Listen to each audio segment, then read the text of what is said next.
राधे राधे बच्चों, आज हम बात करेंगे अपने अगले टॉपिक के बारे में। है पहले चैप्टर का ये नेक्स्ट टॉपिक है जिसका नाम है फंक्शन। फंक्शन क्या होता है? सबसे पहले बात आती है व्हाट इज फंक्शन। सबसे पहले बात आती है व्हाट इज फंक्शन। तो बेटा फंक्शन क्या होता है?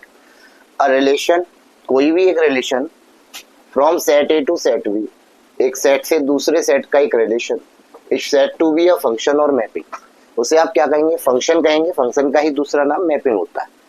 If each element of set A associate with the single element of set B, अगर सेट ए का प्रत्येक एलिमेंट सेट बी के प्रत्येक सिंगल एलिमेंट के साथ, सेट ए का प्रत्येक element, each element of set A associate with the single element of set B, अगर सेट ए का प्रत्येक element single element of set B के साथ एसोसिएट होता है तो उसे हम क्या कहते हैं? फंक्शन कहते हैं। क्या कहते हैं? फंक्शन। देखते हैं Which of the following relations are function? is और are दोनों लगा हुआ है, मतलब एक भी ऑप्शन हो सकता है, एक से ज्यादा भी हो सकता है। Which of the following relations is slash are function? In option में कौन सा रिलेशन हमारा फंक्शन है ये हमें बताना है। जरा हम पहले वाले रिलेशन को अगर देखें तो हमें क्या दिख रहा है भाई? क्या देख पा रहे हो?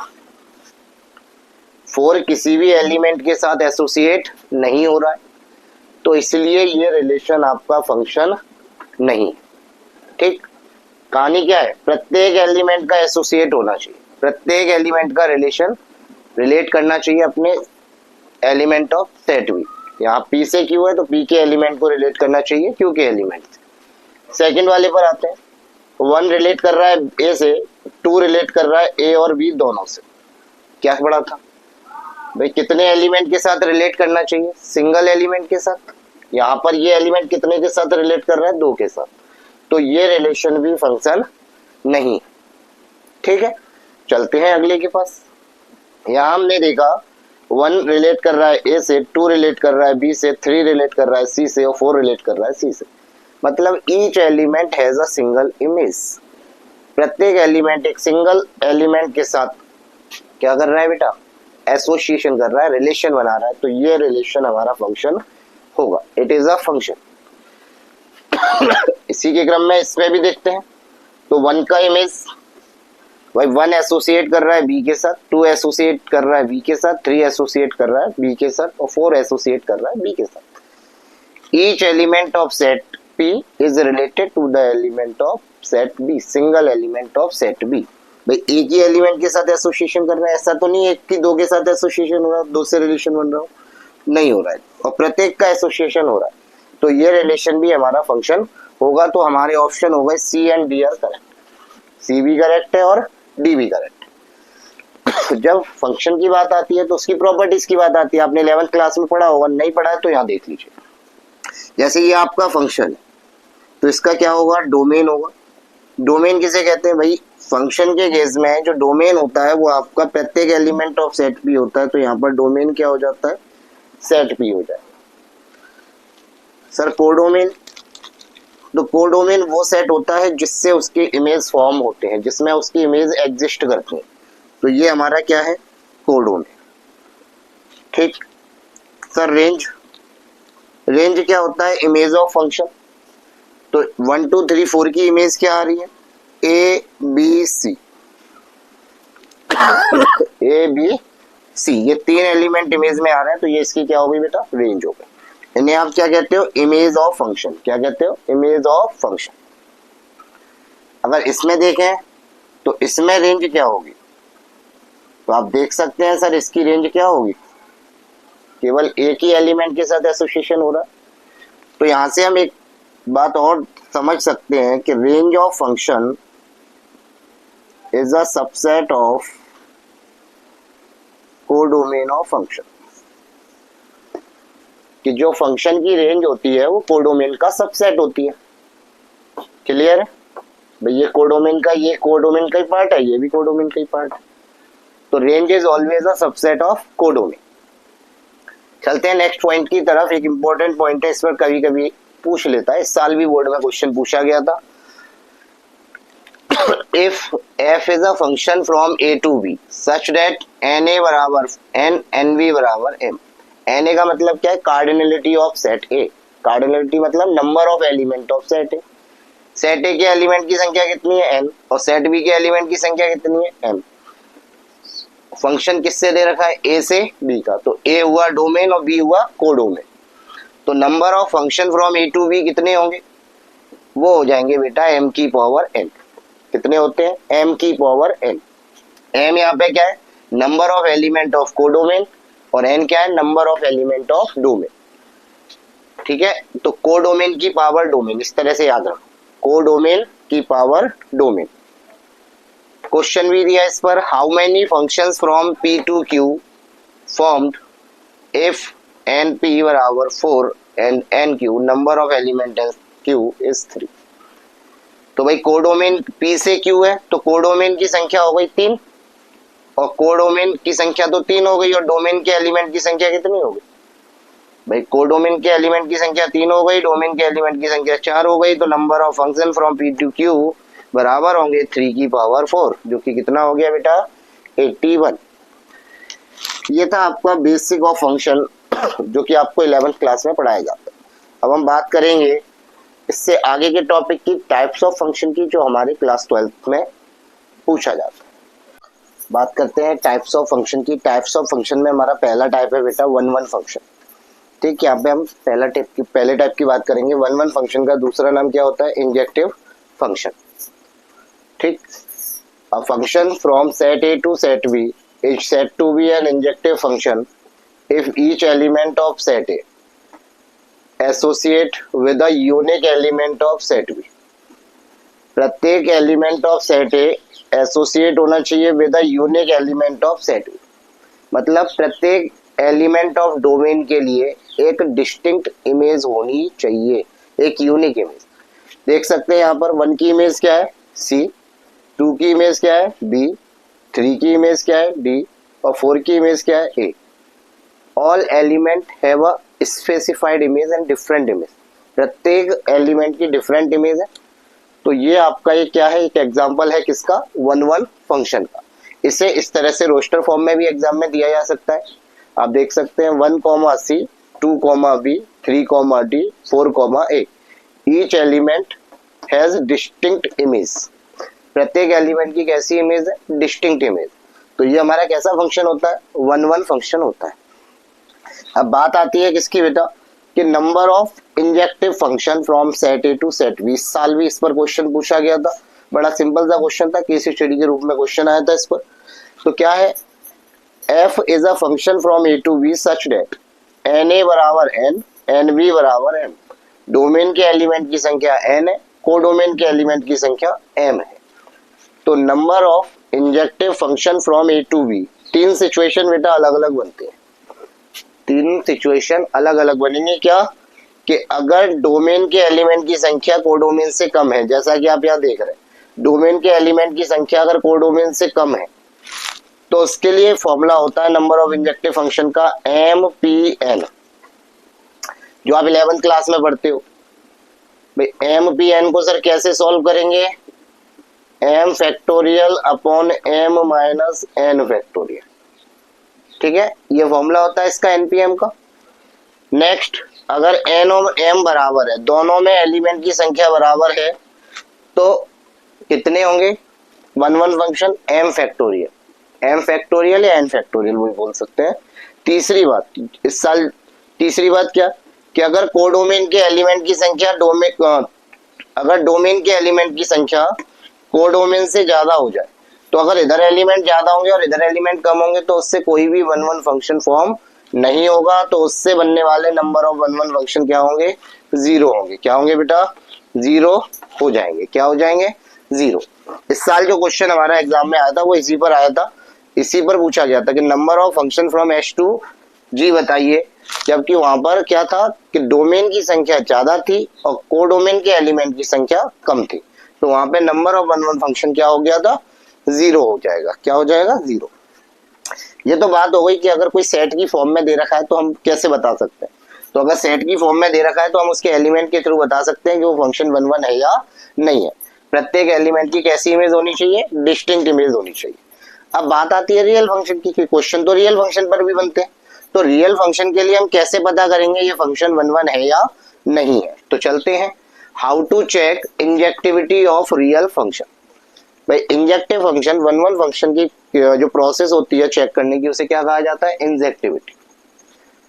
Late f x be a real function, f x हमारा कोई रियल फंक्शन है, तो हम क्या देखेंगे कि हमारे एफ ए बराबर एफ बी के लिए, अगर हम एफ ए और एफ बी दो डिफरेंट एलिमेंट के लिए इनको बराबर रखें तो ए और बी आपस में बराबर होना चाहिए। अगर एफ ए बराबर एफ बी है तो ए बराबर बी होना चाहिए, मतलब दो डिफरेंट एलिमेंट के लिए जो दो डिफरेंट एलिमेंट के लिए डिफरेंट इमेज होनी चाहिए। तो अगर एफ ए बराबर एफ बी है, ये तभी संभव होगा जब ए बराबर बी होगा, तभी हम उस फंक्शन को क्या कहेंगे? 1 1 फंक्शन कहेंगे। एक एग्जांपल देखते हैं साथ ही साथ, check whether a function f on N, N आप सब जानते हैं एन क्या होता है? Set of natural number, N Z R, ज्यादातर इन्हीं से क्वेश्चन आता है। एन जेड और आर, आर क्या होता है? Set of real number, Z क्या होता है? सेट ऑफ इंटीजर, और एन क्या होता है? Set of natural number. Set of natural number defined as f x बराबर x square plus 5 is 1 1 function. Check करना है, पता करना है ये फंक्शन 1 1 है या नहीं है। कर लेते हैं, बड़ा सिंपल है भाई। f एक फंक्शन था सेट n पर, तो f is a function from n to n defined as fx। Injectivity check करनी है तो लेट किया क्या? fa बराबर fb। यहाँ पर a और b हमारे किससे बिलोंग करेंगे? Natural number. किससे बिलोंग करेंगे? a और b नेचुरल नंबर से। तो fa क्या हुआ? x को a से रिप्लेस किया, a स्क्वायर प्लस 5, x को b से रिप्लेस किया तो b स्क्वायर प्लस 5, 5 से 5 कैंसिल आउट हो गया, a स्क्वायर बराबर क्या आ रहा है? भी आ रहा है। सर अब तो हो ही गया। बहुत से बच्चे क्या करते हैं, जब भी स्क्वायर रूट लेते हैं तो सिंगल साइन लेते हैं, जबकि ऐसा नहीं है। जब भी आप स्क्वायर रूट करते हैं तो दोनों साइन आते हैं, पॉजिटिव भी और नेगेटिव।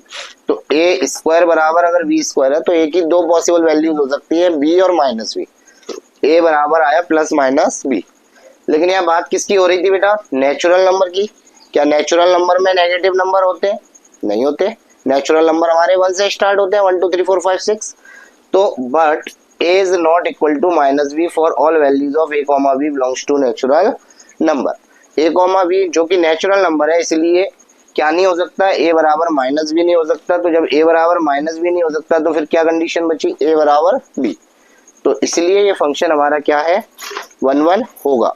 क्या होगा? 1 1। लेकिन अगर यहीं पर नेचुरल नंबर की जगह रियल नंबर या इंटीजर दिए होते तो रियल नंबर हमारे नेगेटिव भी होते हैं और इंटीजर भी हमारे नेगेटिव पॉजिटिव दोनों होते हैं। तो अगर रियल नंबर की बात अगर दी गई होती बेटा फंक्शन में, तो ये फंक्शन दोनों कंडीशन को होल्ड करता। a बराबर प्लस माइनस b रहता, एक माइनस का 2 भी होता और एक प्लस का 2 भी होता। तो उस सिचुएशन में जब z और r की बात की जाती तो उसके रेस्पेक्ट में ये फंक्शन हमारा 1 1 नहीं होता। अभी नेचुरल नंबर की बात है तो ये फंक्शन हमारा 1 1 होगा, क्योंकि यहाँ पर एक ही कंडीशन जनरेट हो रही।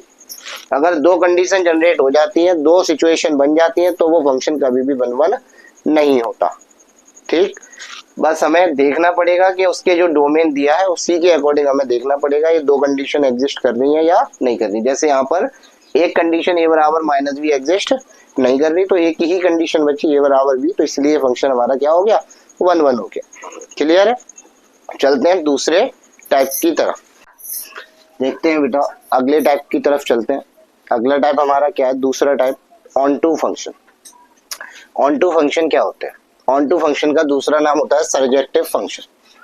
ठीक है, a function f from set a to set b is said to be an onto function if each element of set v, जो कि क्या होता है आपका codomain, each element of codomain has its pre-image in set a, मतलब in its domain।